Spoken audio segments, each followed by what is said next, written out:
बिहार की सियासत में एक बार फिर से नए बवाल की सूरत बनती दिख रही है। इस बार भाजपा, राजद या फिर कांग्रेस नहीं बल्कि सीएम नीतीश कुमार की पार्टी जदयू की चर्चा है। बिहार के सियासी गलियारे में इस बात को लेकर कोहराम है कि जदयू के राष्ट्रीय अध्यक्ष आरसीपी सिंह के कैबिनेट मंत्री बनने पर सीएम नीतीश कुमार की ओर से ना तो बधाई संदेश आया और ना ही उन्होंने मीडिया में कोई रिएक्शन दिया है। आपको बता दें कि जदयू के राष्ट्रीय अध्यक्ष आरसीपी सिंह मोदी कैबिनेट में इस्पात मंत्री बने हैं। गुरुवार को उन्होंने कार्यभार भी संभाल लिया।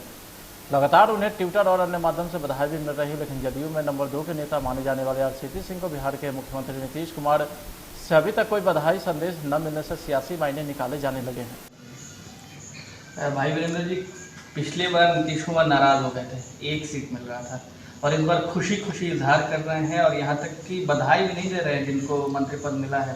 क्या चल रहा है नीतीश कुमार? नहीं, सबसे बड़ी चीज़ है कि नीतीश कुमार जी पहले हमारा जब दल था और हमारे चलते उनका 71 सीट आ गया था तो गदगद थे, और आदरणीय लालू प्रसाद यादव के प्रभाव से 71 सीट लाए थे जदयू, तो इसलिए आंख तरेरते थे एनडीए माने बीजेपी को। और इस बार उनकी हैसियत घट गई है और 43 सीट ही आया। इस बार हम लोग छोड़ दिया, हम लोग को छोड़कर वो जाकर पिछले दरवाजा से मुख्यमंत्री बन गए। तो देहात में कहावत है कि फेंका हुआ थूक को चाटना। पहले ही बीजेपी ने 1 सीट देने का काम मैंने वादा किया था और 1 सीट दे रहा था, तो ये कह रहे थे कि नाकर नुकर कर रहे थे, और आज जबरदस्ती उन्होंने कहा कि नहीं, 21 सीटवा दे दीजिए हमको। तो फेंका हुआ थूक ये जदयू वाले चाटने का काम किए हैं और बिहार का कोई कल्याण होने वाला नहीं है। ये लोग अपना कल्याण में लगा हुआ है और अपना पैसा जो है मॉरिशस और सिंगापुर में लगाने का काम किया है। बिहार को कोई मिलने वाला नहीं है। बिहार को विशेष राज्य का दर्जा मिलना चाहिए था, जो आज तक नहीं मिला, जबकि डबल इंजन की सरकार है। और हमारे तत्कालीन पूर्व मुख्यमंत्री आदरणीय राबड़ी देवी ने तत्कालीन प्रधानमंत्री अटल बिहारी वाजपेयी जी से मांग किया था, यही गांधी मैदान में, कि बिहार को विशेष राज्य का दर्जा मिलना चाहिए। उन दिनों मंत्री कौन थे? बिहार के कई मंत्री थे, जिसमें माननीय मुख्यमंत्री आज के कल केंद्रीय मंत्री थे। इन लोगों ने ठंडा अवस्था में उसको डलवाने का काम किया, और आज दिखाने के लिए, जनता को लुभाने के लिए, केवल बिहार को विशेष राज्य का दर्जा मिले, ये केवल बयान होता है। हमारे नेता आदरणीय लालू प्रसाद यादव ने भी उस दिन कहा था कि हमारा दल आपके साथ कंधे से कंधे मिलाकर इस बिहार के विकास को चाहता है और बिहार को विशेष राज्य का दर्जा मिले, इसकी लड़ाई में हम आपके साथ हैं। बधाई क्यों नहीं? केंद्रीय मंत्रिमंडल का विस्तार करना आदरणीय प्रधानमंत्री नरेंद्र मोदी जी के विशेषाधिकार में आता है। उन्होंने आज कैबिनेट का एक्सपेंशन किया है। इस नई कैबिनेट में युवाओं को, महिलाओं को, प्रोफेशनल्स और ब्यूरोक्रेट रहे लोगों को प्रतिनिधित्व करने का मौका मिला है। यह बेहद स्वागत योग्य कदम है। इस केंद्रीय कैबिनेट में जनता दल यूनाइटेड के राष्ट्रीय अध्यक्ष आदरणीय आरसीपी सिंह जी भी कैबिनेट मंत्री बनाए गए हैं। हम अपनी ओर से और पूरे बिहार के लोगों की ओर से उनको शुभकामनाएं प्रेषित करते हैं। उनका एक लंबा सार्वजनिक और राजनीतिक जीवन का अनुभव रहा है, जिसका निश्चित रूप से पूरे देश को लाभ मिलेगा, खासकर बिहार को भी लाभ मिलेगा। लेकिन विपक्ष के लोग इस पर अनर्गल प्रलाप कर रहे हैं, अनाप शनाप बातें कह रहे हैं। तो भैया, आप लोग तो ना 3 में है ना 13 में। बिहार के विकास, देश के विकास से अगर आपको मतलब होता तो आप लोग नकारात्मक राजनीति इस तरह से नहीं करते। है बिहार की जनता, देश की जनता आपके असली चेहरे को पहचानती है। कहा तो आप लोगों को भी इस कैबिनेट एक्सपेंशन का स्वागत करना चाहिए था, लेकिन आप लोग अपनी राजनीति चमकाने में लगे हुए हैं। केंद्रीय मंत्रिमंडल विस्तार के साथ ही बिहार में सियासत शुरू हो गई है। जदयू से सिर्फ एक आरसीपी सिंह को मंत्री बनाए जाने पर आरजेडी ने तंज कसते हुए कहा कि जदयू बीजेपी के सामने नतमस्तक हो गई। 2019 में भी एक मंत्री मिल रहा था, पर बराबरी की बात कर रहे थे, पर आज मजबूर है। तो वहीं राजद नेता तेज प्रताप के निशाने पर जदयू है। तेज प्रताप ने तंज कसते हुए कहा कि आरसीपी सिंह का मोदी कैबिनेट में जाना यह तय करता है कि जदयू एक विशेष जाति की पार्टी है। आपको बता दें कि सीएम नीतीश कुमार भी इसी जाति से आते हैं।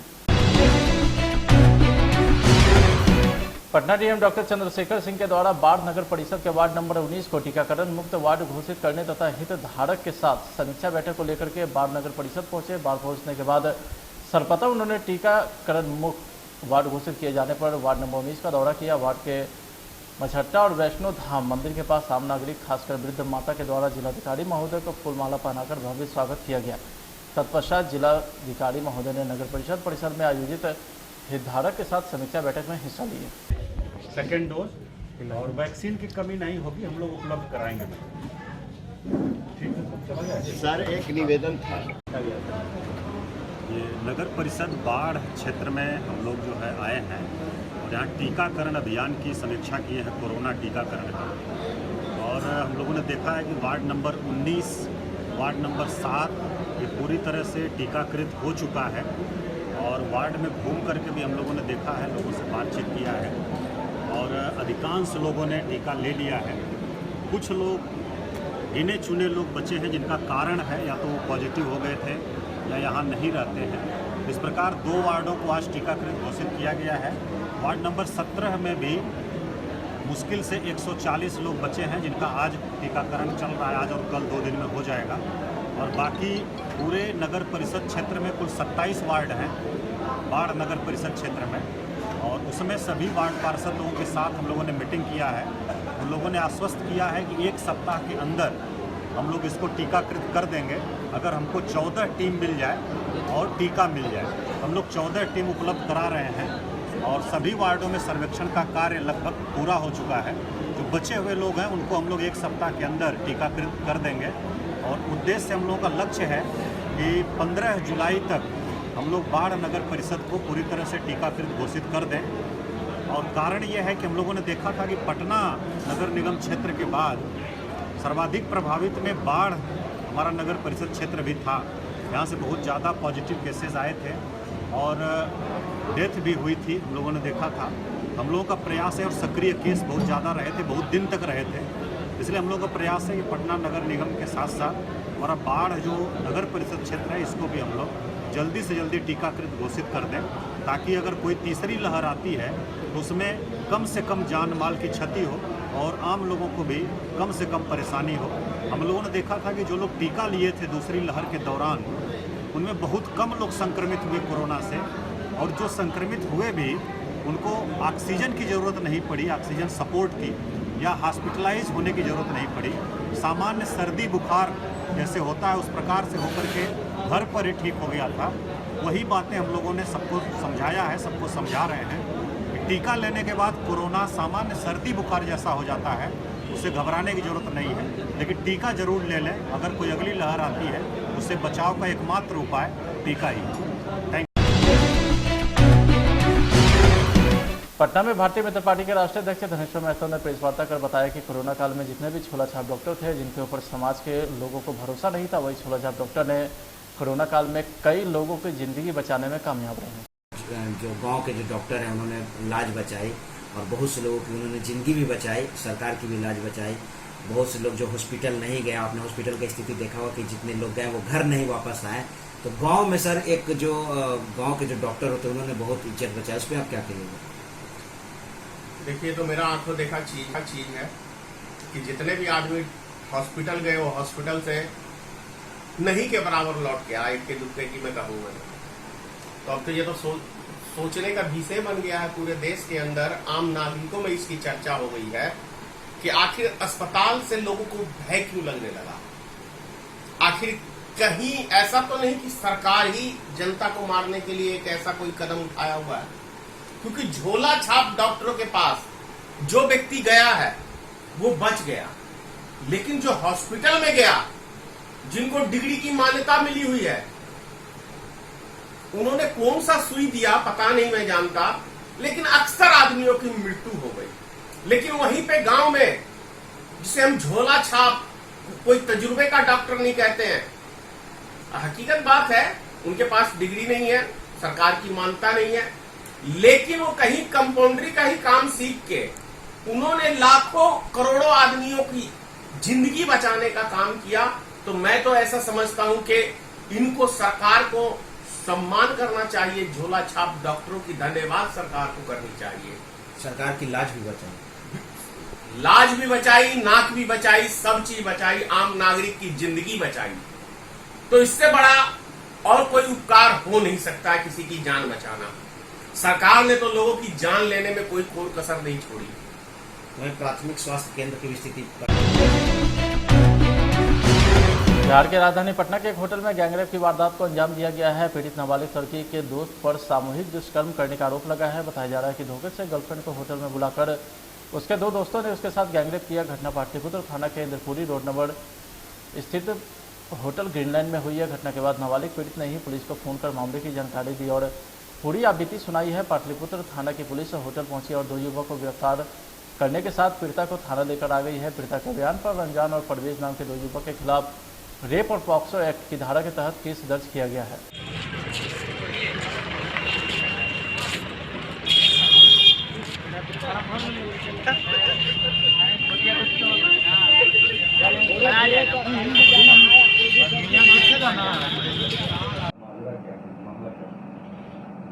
छः जुलाई के शाम की घटना है। ये एक पीड़ित लड़की थाने पे आई और उसने बताया कि ऐसा ऐसा उसके साथ हो रखा है। तो तत्काल पुलिस ने जिन अभियुक्तों का नाम लिया गया था उनकी गिरफ्तारी के लिए हम लोगों ने लगातार छापेमारी की और दोनों लोग ही देर रात तक गिरफ्तार हो गए थे, जिनको फिर आगे कोर्ट में फॉरवर्ड किया गया है। होटल करने क्या किस तरह का इन्होंने ओयो के थ्रू एक रूम बुक कराया था। आजकल ऑप्शंस रहता है कि लोग कपल्स भी ओयो के थ्रू ऑनलाइन प्लेटफॉर्म के थ्रू अपना रूम बुक करा लेते हैं। एक होटल है पाटलिपुत्रा थाने एरिया में, इन्होंने एक रूम बुक कराया था तो उनसे ही पूछताछ हो रही है। अब एक 164 का बयान हम लोग कराएंगे कोर्ट में और उस बयान में वो क्या बोलती हैं और बयान भी बिकॉज इसमें पीड़िता का महिला पुलिस अधिकारी के सामने ही किया जाता है और कोर्ट में जो बयान आता है उस बयान के बाद ही हम लोग निर्णय ले पाएंगे क्या था। तो मेडिकल जांच भी कराएंगे। बच्ची नाबालिग हाँ नाबालिग है, 18 साल से कम उम्र उनका। बैकग्राउंड क्या है? दोनों आरोपी जो पकड़े गए हैं किस प्रकार से पूरा बहला फुसला के भेजा गया, क्या हम लोग CCTV फुटेज की जाँच भी कर रहे हैं, तो उसमें कुछ फुटेज आया भी है, उसको और जाँच करेंगे कैसे ले गए थे और क्या क्या घटनाक्रम हुआ है। कॉल रिकॉर्ड्स भी हम लोग खंगाल रहे हैं। जो भी साक्ष्य आएगा, जो भी एविडेंस आएगा उसको हम लोग कोर्ट में प्रस्तुत करेंगे। दोनों जो पकड़े गए दोस्त हैं संभवतः दोनों एक दूसरे को जानते थे। जेल भेज जाएगा, आज फॉरवर्ड हो जाएंगे। पॉक्सो एक्ट लगा माइनर।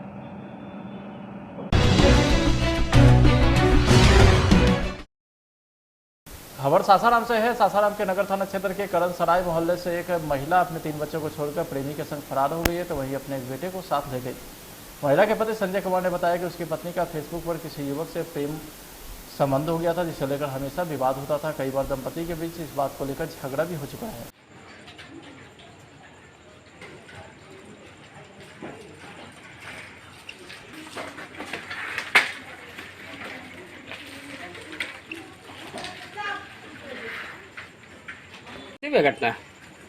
घटना हुआ कि पहले हम करीब 3-4 महीना पहले की बात है कि वो फेसबुक पर कहीं बात कर रही थी। हमको मालूम चला कि कोई फेसबुक वाला लड़का से ये मोहब्बत करती है या क्या करती है, चैटिंग करती है।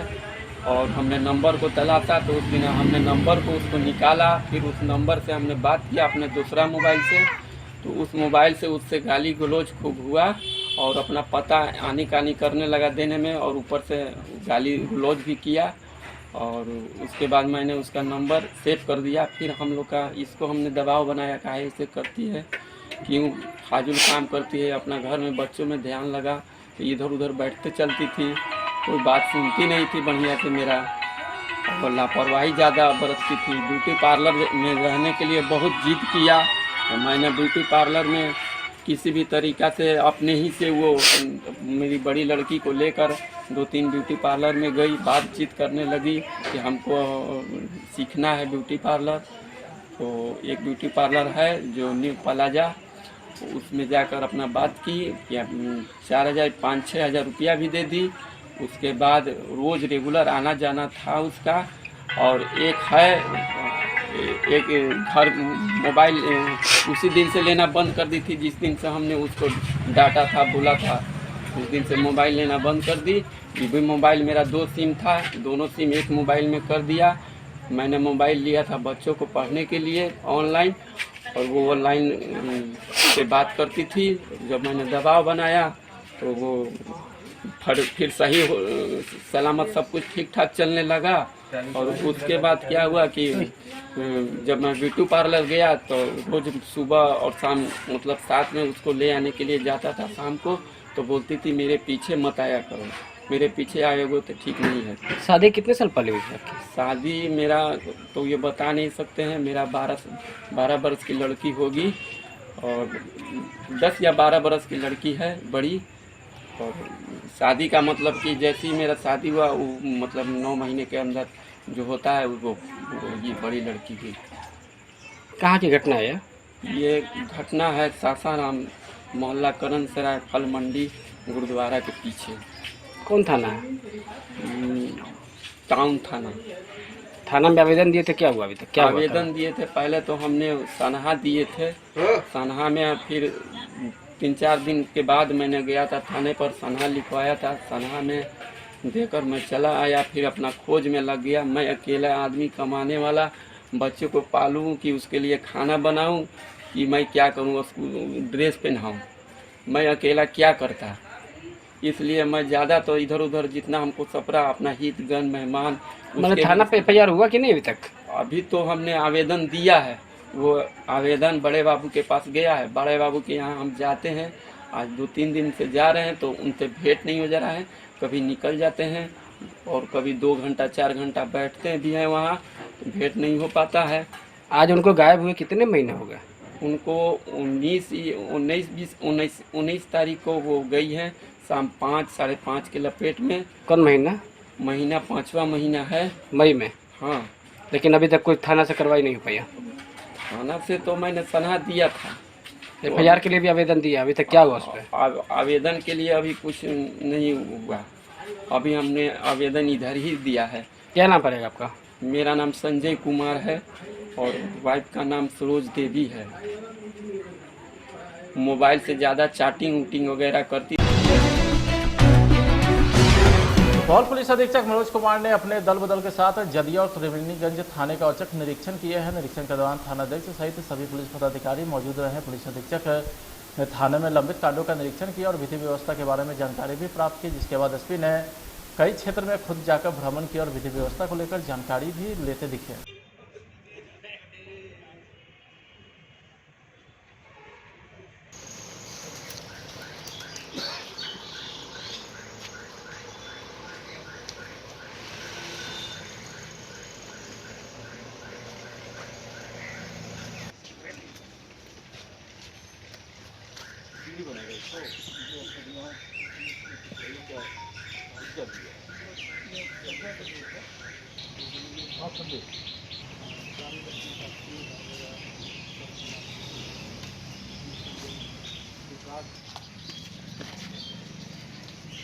निरीक्षण भी हुआ, कुछ चुनिंदा कांडों का हमें पीओ देखा है। उद्देश्य यह है कि जो भी अनुसंधान हो रहे हैं इसमें है जो पुलिस पदाधिकारी अनुसंधान और थानाध्यक्ष सही से काम कर रहे हैं, इस बिंदु को हमने देखा।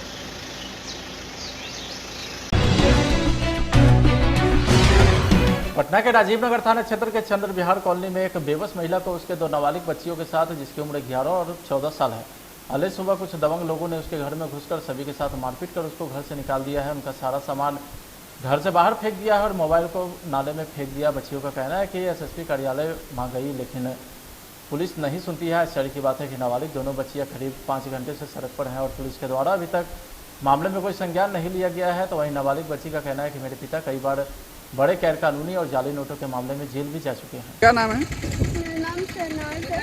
अच्छा, क्या घटना हुई? सुबह में 10-12 के तकरीबन में आदमी आए, अनजान आदमी थे, हम किसी को नहीं जानते थे।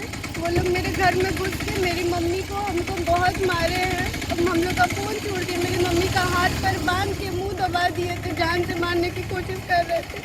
बहुत मार मारे, उसका घर से निकाल के बोले कि केस वापस ले लो, घर छोड़ के चल जाओ, नहीं गई तो गोली से मार देंगे। कोई नहीं कुछ तुम लोग को करने आएगा, बोलने आएगा। कौन सा केस?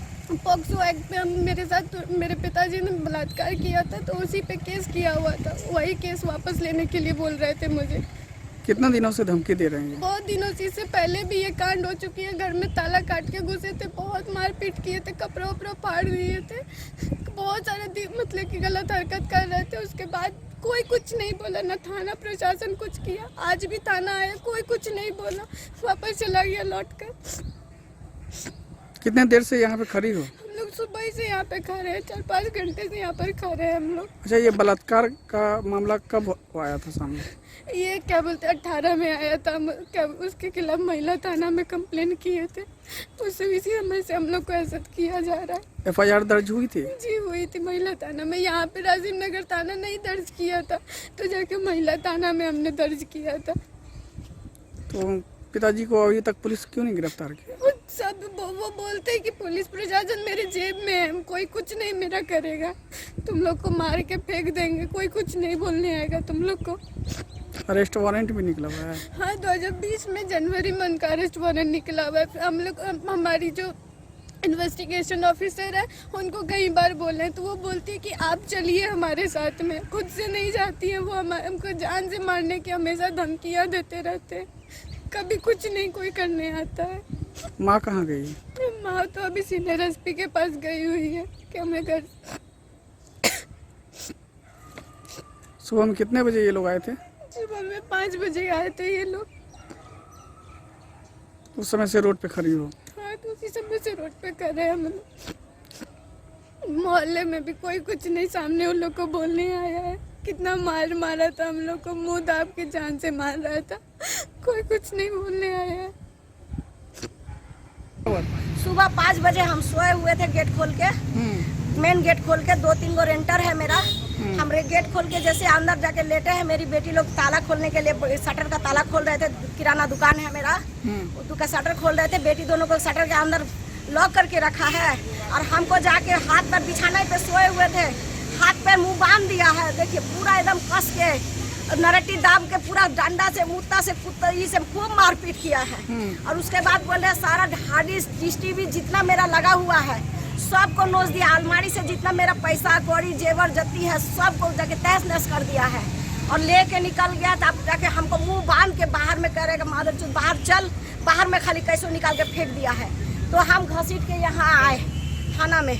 थाना पर ये बैठे हुए थे सर, क्या नाम सर का बुला रहे अभी, तो बोले हम कश्ती वाला को फोन कर दे रहे हैं, आपके पास पहुँचेंगे। 10-15 मिनट हम यहाँ बैठे तो नहीं बैठ गए, तो कह रहे जाइए घर जाइए, कश्ती वाला पहुँचेंगे तो आपका देख लेंगे। अच्छा। तो कश्ती वाला लास्ट में गए तो क्या किए, खाली दरवाजा पर करा जी आप कौन है, तो कह रहे का मेरा ही है, हमको घर से निकाल दे। कह रहे नहीं कुछ नहीं है, बस कश्ती को ऐसी गाड़ी लेके चल आए और कुछ नहीं किया सर।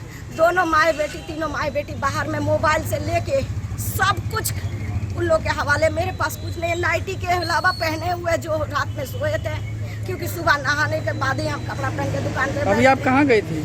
अभी हम सीनियर SP के पास गए थे, वहाँ बोलने लगे सर, तो वहाँ से भी हमको सर जो है निकाल दिए हैं, जो आपका बात नहीं सुनेंगे। नहीं तब ये लोग को फ़ोन किया है जो उसको ले जाइए। तो सर लोग हमको फिर ले गए गांधी मैदान थाना। गांधी मैदान थाना से फिर सर लोग अभी हमको यहाँ छोड़ने आए, जो फिर से चलिए कोतवाली के राजीव नगर थाना, क्योंकि राजीव नगर थाना में जो सुनवाई होगी। सर मेरा मदद के लिए कोई नहीं है, मेरा 2 बेटी, इससे पहले मेरा केस चल रहा है मेरा पति के साथ, मेरे बेटी का बलात्कार किया है।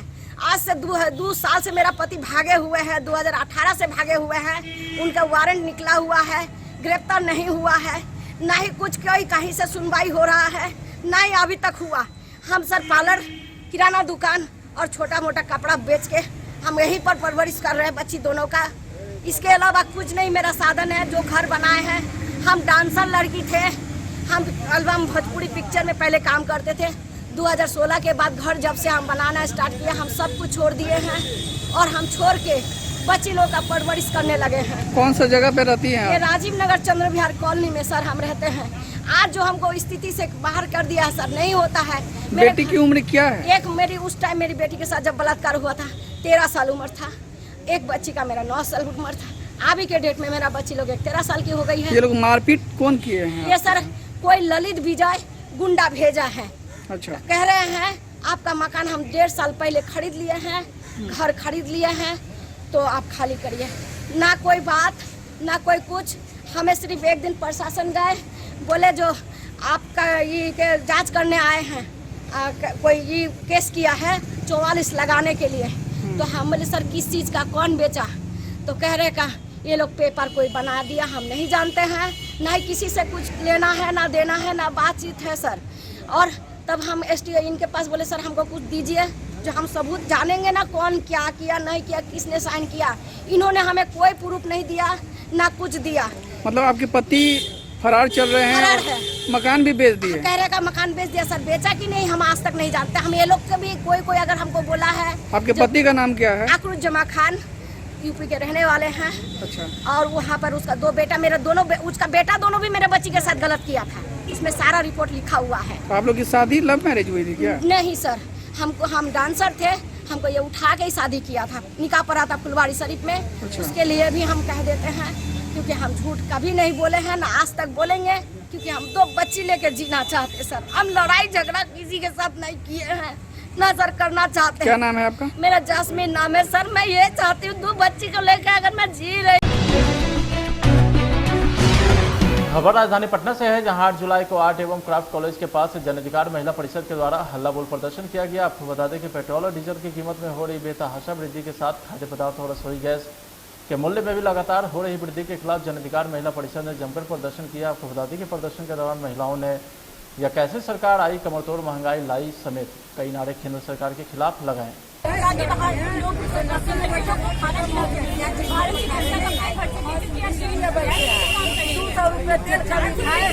बिहार की जनता, भारत की जनता बिल्कुल पस्त हो चुकी है। आज ऐसे दिन आ गए हैं कि लोग आत्महत्या करने को मजबूर है। बेटियों को भी हम कहीं काम पे नहीं भेज सकते हैं, कहीं जा नहीं सकते, क्योंकि महिलाओं की सुरक्षा को भी कोई भारत में इंतजाम नहीं है। आज उसके साथ अगर गैंग रेप भी हो जाता है तो भारत में उसका कोई कानून नहीं, कोई नियम नहीं, उसको सजा मिलेगी ही नहीं। सजा मिलते मिलते या तो वो बेटी बूढ़ी हो जाएगी या तो वो खुद मर जाएगी। ऐसा भारत की स्थिति हो चुका है। तो हम उसके खिलाफ बैठे आज धरने पे कि मोदी जी हमें आपके अच्छे दिन नहीं चाहिए, हमें वही दिन वापस कर दीजिए जब रसोई गैस मात्र 400 रुपये किलो 400 रुपये में मिलती थी, जब पेट्रोल मात्र 50-60 थे। तब आप नाटक नौटंकी करते थे कि महंगाई बहुत है, महंगाई बहुत है। आज महंगाई ऐसी हो चुकी है कि हम कैसे जिए, हम कैसे खाएं, आज बच्चों को कैसे शिक्षा और सुरक्षा दें, आज ये सोचने को हम मजबूर हैं। इसलिए आज हम कोरोना जैसे महामारी में भी आज हम सब सड़क पे आके बैठे हैं, हम रोड पे आके बैठे हैं। तो मोदी जी आपके लुभावने वादे रोजगार शिक्षा में नहीं चाहिए, हमें हमारे अच्छे दिन वही वक्त दिन वापस कर दीजिए। आप अच्छे दिन अपने पास रखिए। सुप्रिया खेमका, प्रधान महासचिव। बड़ी खबर मुजफ्फरपुर से आ रही है, जहां अपराधी ने दिन दहाड़े लूट की बड़ी वारदात को अंजाम दिया है। 3 बाइक पर सवार 6 अपराधी ने स्टेट बैंक की शाखा में घुसकर 7,02,380 रुपये लूट लिए और मौके से फरार हो गए। इस दौरान बैंक परिसर में अफरा तफरी मच गई।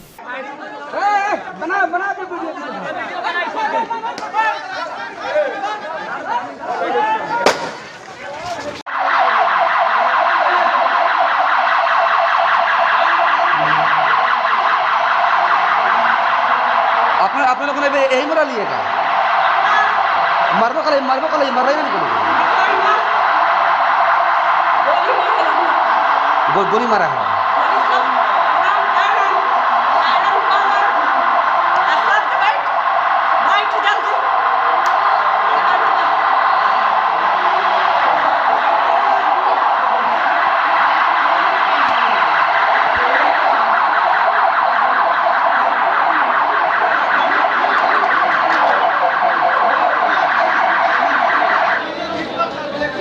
अभी अभी पूरा बाजार पर बैंक में डकैती।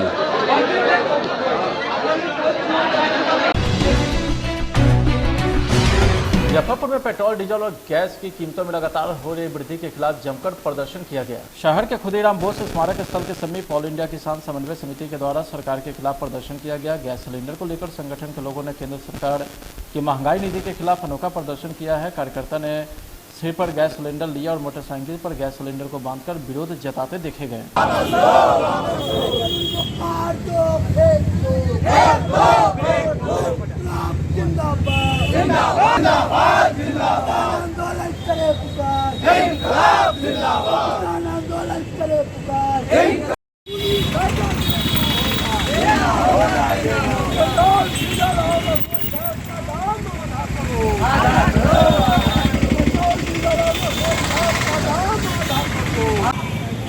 ऑल इंडिया किसान संघर्ष समन्वय समिति की ओर से महंगाई के विरुद्ध ऑल इंडिया में आज यह कार्यक्रम आयोजित है।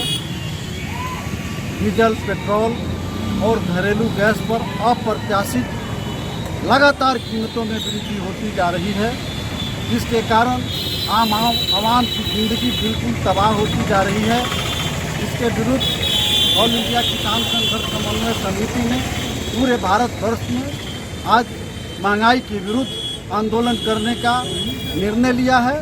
इसके साथ ही जो किसानों की मांग है कि हमारे न्यूनतम समर्थन मूल्य को लागू किया जाए, इसकी गारंटी की जाए, इसके लिए भी आज का ये आंदोलन है।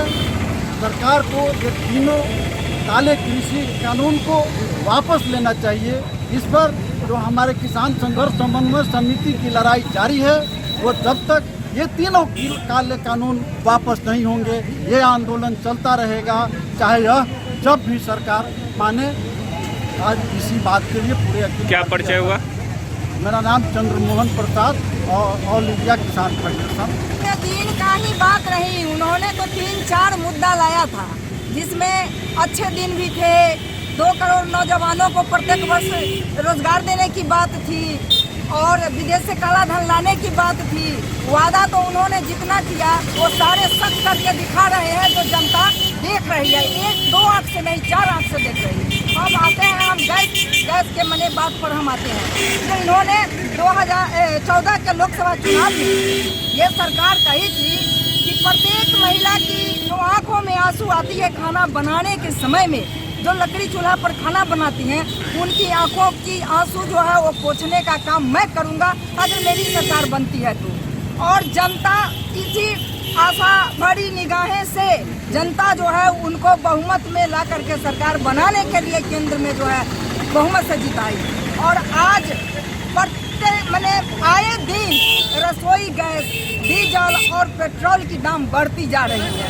पेट्रोल की दाम बढ़ने से और डीजल की दाम बढ़ने से जो हमारे उपभोक्ता वस्तु है उसकी जो है दिन दूनी रात चौगुनी दाम बढ़ती चली जा रही है। एक तो कोरोना आकर के और यहाँ जो है जनता को, मजदूरों को, किसानों को हालत जो है बदतर कर दी है। ऊपर से केंद्र सरकार की एक से एक हमला कानूनों के द्वारा जो चल रही है जनता के ऊपर, इससे तो ज्यादा अच्छा है कि आने वाले समय में मुझे लगता है कि जनता या तो करेगी या मरेगी, या तो इस सरकार को कुर्सी से उतारेगी और नहीं तो जनता जो है आत्महत्या करेगी। आत्महत्या करने पर ये सरकार, केंद्र की सरकार, नरेंद्र मोदी की सरकार जनता को मजबूर करेगी। क्या परिचय हुआ? मेरा नाम हुआ नमिता सिंह, अखिल भारतीय जनवादी महिला समिति जिला से। सासाराम में स्वास्थ्य विभाग के रीजनल डायरेक्टर ने सदर अस्पताल का निरीक्षण किया है। इस दौरान उन्होंने स्वास्थ्य विभाग के विभिन्न कार्यालय की जांच की, साथ ही अस्पताल के विभिन्न वार्ड में भर्ती मरीज से मुलाकात की और उनका हालचाल भी जाना।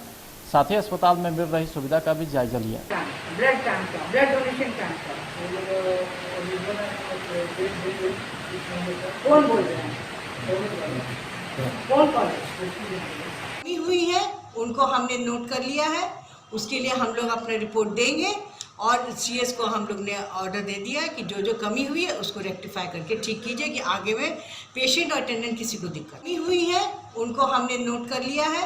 उसके लिए हम लोग अपना रिपोर्ट देंगे और सीएस को हम लोग ने ऑर्डर दे दिया है कि जो जो कमी हुई है उसको रेक्टिफाई करके ठीक कीजिए कि आगे में पेशेंट और अटेंडेंट किसी को दिक्कत